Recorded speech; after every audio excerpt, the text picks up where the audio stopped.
that was fighting for gay rights, and people were killed. Nobody was killed at Stonewall. Nobody was killed. All Stars 9 was the season of charity, both literally and figuratively, because we got to see the non-elimination format be used on a cast of queens that hadn't actually won their original seasons. Meaning that yes, this would be a season to focus on showcasing the queens' talents, celebrating the funny interactions between them, and mostly just enjoying the things that having a group of queens in a competitive environment inevitably brings to the cameras. So then, when it comes to All Stars 9, what were your initial thoughts about it versus how you feel about it now? Let me know in the comments, but before we start, please subscribe to the channel if you haven't already, as we're almost at 100k. Follow me on Twitter at GreenGayYT, and follow my brand new Instagram and TikTok at itsGreenGay. Now let's begin. From the moment All Stars 9 was first announced, it was made clear that the correlating theme would be the topic of charity. Each queen got to pick an organization that was close to their heart, subsequently raising awareness to viewers of the show on charities that they may not have otherwise paid attention to, thus opening the doors to us finding out that Miss Vanjie had such a close bond with animals. In that same respect, the feeling of charity ended up impacting the actual competition, as the critiques tended to always lean on being overly positive, kind of like they did on All Stars 7, which was surprising to me, given that a consequence of this was that we got moments like on All Stars 9 episode 2, where Michelle Visage says that despite the execution of Nina West's design look, she still found aspects of it that she loved about it. From this point forward, it was made very clear that there would be somewhat of an anticlimactic feeling when it came to whether or not the judges would be giving balanced perspectives, or just choosing to go the positive route because hey, it's for charity. Regardless, it wasn't a detriment to find out that this is the way the edit would go, since usually the judges' critiques don't always make sense anyway. Regardless though, Paramount Plus released the first 2 episodes of All Stars 9 on the same day. It was a pretty solid start to the season, especially with the way Plastique Tiara had come out of nowhere as this huge frontrunner. Many thinking her verse on episode 1 could have earned her a top 2 placement, but she didn't, because Angeria Paris Van Michaels and George's win the first episode together, in what felt symbolic and a way of giving flowers to season 14, given that it's one of the most poorly received main seasons. What's more is that both of these queens actually go on to have really good storylines. We get to learn a lot more about them at a much deeper level than their original season. In particular, Rue's relationship with George's can best be described as heartwarming, because you know very well that Rue doesn't treat just anyone with so much affection. So for some reason, she has a soft spot for George's, creating even more excitement for what George's will bring in the time ahead of her. Something that people will go on to remember All Stars 9 for is gonna be the runways. That ended up being one of the more memorable parts of the episode, since this time around, each queen in the cast knew that every single one of their looks would be able to be showcased to the world. We even had Plastique Tiara that was giving finale level looks every single time she appeared on screen. It made anybody that was paying attention to keep an eye on her, because clearly she wanted to make sure that she'd go down in history with having one of the best packages ever. And indeed she did. To be honest, I really do think that you could argue for why Plastique deserves to win the crown. Even in a lot of the challenges she did a good job at. Yet ultimately, her biggest weakness was surprisingly her lip sync abilities. Plastique lip synced a lot throughout the season, but despite being a really good dancer, she was always outshined by the other person on the stage. To make it worse, there was a couple instances where it seemed that she didn't know the words to the song, which she responded to in an interview a couple weeks later, saying that she doesn't lip sync to male singers whenever she's performing. Yet she also didn't know the words to Super Freak a Girl by Nicki Minaj. What was probably the final blow was during All Stars 9 episode 10's Lip Sync Smackdown, where Miss Vanjie chose Plastique as her opponent, and despite Plastique being able to choose which song she'd perform, she would still lose the lip sync. Regardless, it was more so an unfortunate turn of events rather than a descriptor of her standing in the competition, because she did manage to be one of the queens that had the most amount of badges by the end of the season. Now, for a long time, the word on the street was the World of Wonder was getting rejected by a lot of Rue girls who didn't want to return to All Stars knowing that there was a chance that they could be eliminated early. Plus, just a year prior on All Stars 8, not only did Heidi and Closet quit, but we almost had 2 additional queens quitting, with both Kahan Montrese and Alexis Michelle essentially being asked to stay by RuPaul. Although even beyond the queens themselves, I noticed a lot of conversation that fans would have online regarding how they think that All-Star season should be non-eliminations, because the queens were returning as quote stars. Ultimately though, we ended up getting a cast of 8 queens, all of which had really dominating personalities, so there was also an excitement in the air. Was the first Charity season in history gonna end up being a huge hit? Well, it sort of did and it sort of didn't, which isn't necessarily a bad thing. Let me explain. While World of Wonder definitely listened to the critiques of both the fans and queens, now that we've had 11 episodes air, we've gotten to see some of the consequences of a format where nobody gets sent home. One of them being that it was hard not to notice that there was no urgency in the way the queens approached the challenges, because there was no stakes. Even queens that struggled at a challenge would end up getting mostly positive critiques, so why would they be scared? Although even though most of this cast was pretty friendly with each other, we still did get some drama out of the twists that were introduced, such as the Ruby snippers that went on to have no actual effect on the competition. As it was pointed out by fans online, there was no episode where one of the top 2 queens had gotten snipped the week before, thus making them lose the chance at getting a bad. It's sort of why one of the changes I was hoping we'd get would be for the queens to be able to at least get a hint on what the following episode's challenge would be, so that they could be more strategic with their decision of cutting another queen. Ultimately, we ended up getting a mini rivalry between Roxy and Angeria, which was of course exaggerated for the cameras, but nevertheless, it gave us something to talk about. One of the weirdest moments in the whole competition was around the halfway point, where after Roxy won yet another challenge, she did not know who to snip. So she decided to do what any other person would do and proceeded to do this weird crab walk, ultimately landing in front of Angeria,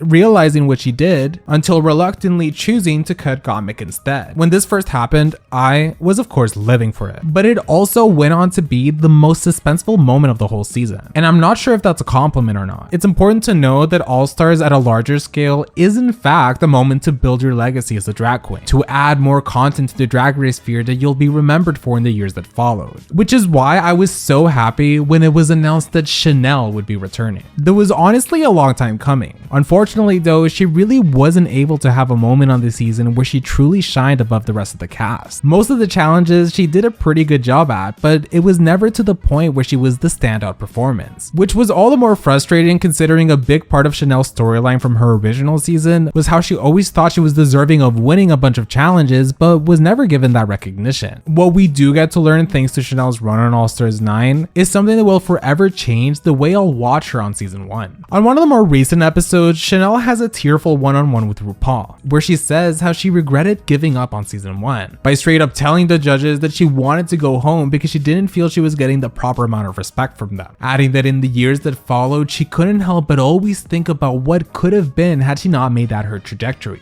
Now, I know that people like to joke about how RuPaul is just this animatronic character with no emotion. I believe she understands and sympathizes with the release of emotion that some of these queens show in front of her. And we even see this through the lens of Miss Vanjie, who was one of Ru's favorites even back when she was just known as the first out of season 10. In fact, when it came to Miss Vanjie's return on All Stars 9, there wasn't too much expectation, because we knew that regardless of the situation, she was going to be the person that was just going to be there to have a good time and play with the other queens. Which, yes, is exactly what she went on to do, yet along with that, I really did fall in love with Vanessa Vanjie Mateo all over again. It was like we got to see an evolved version of Vanjie that nobody really expected. I mean, nothing about the way she acted felt forced, and in a sense, she did kind of act like the butter of the group, making everyone else behave more goofy, especially Gottmik, that we'd go on to find out had a little bit of a fling with Vanjie back in the day. But speaking of evolved queens, I went into this season not really knowing about any spoilers, so I had no idea that Roxy went on to be the person to earn the most badges by the finale, or that she'd be as much of a threat as she was. I mean, after all, on All Stars 2, while she did have good moments, we saw a Roxy that had been beaten down by the competition and had to just sit there and look pretty until RuPaul herself had to eliminate her at the top 4. But what we saw Roxy Andrews do this season was not only earn herself a good case for why she should be inducted into the Hall of Fame, but she really did bring such great entertainment to a season that lacked a lot of it. I'd have to say my favorite aspect of Roxy on All Stars 9 was her lip sync performances. Every time she got a song, she gave us something very different. We always got surprised by some little gimmick that would give her an edge to winning the whole lip sync. It was a stark contrast to some of the other queens that tended to try to implement the same performance style regardless of what the song they're performing was about. Moving on, shortly before making this video, I saw the statistic that fan accounts usually make where they add up how many social media followers each queen gained since the season was announced. Naturally, some queens get more success than others, with Plastique earning 600,000 followers over the past couple months. But then we have Nina West, who actually lost about 20,000 followers. Obviously, she had a pretty rocky run throughout the airing, boring, and it didn't help that she didn't have the best showing, such as her lip sync against Gottmik with the constant reveals that added nothing to the viewing experience. But overall though, when we pay attention to how the other queens in the cast have talked about Nina West, I don't doubt that to them she has a very heartwarming personality. Something that did catch my attention was during Nina's Tic Tac lunch with Rue, where she shares that she actually had quit drag for a couple years because she was focusing on her acting career on Broadway, but that she couldn't help but get excited when she was offered the opportunity to come back for All Stars 9. Yet seeing the way things turned out for her, especially on social media, I can't imagine that it's an easy thing to be able to stomach. Ultimately, while All Stars 9 has a pretty mixed reception from the fan base, what shocked me the most this season was the lack of preparation that there seemed to be from the production side of things. The biggest letdown being that of episode 11. That's actually gone on to be one of the most poorly received episodes in history, with people letting out their frustrations by giving it a negative review on IMDb. But what are your thoughts about it? Would you want to see them use the All Stars 9 format again? Let me know in the comments. If you don't want to know who wins All Stars 9, then you can pause the video right now. Congratulations to Angeria Paris Van Michaels for making it into the Hall of Fame. While for the most part there seems to be a very negative reaction to Angeria winning the crown at the moment, I think that it's important that even those of us that have disappointment to sort of keep the bigger picture in mind. But if you had to decide who your top 3 for this season would be, who would you pick?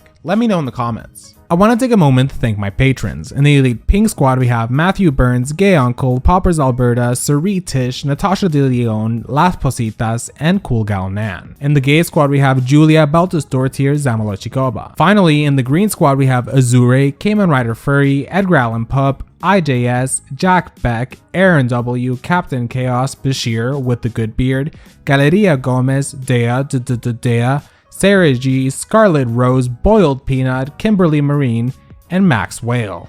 If you'd like to see your name on the screen, you can support me on Patreon. The link will be in the description.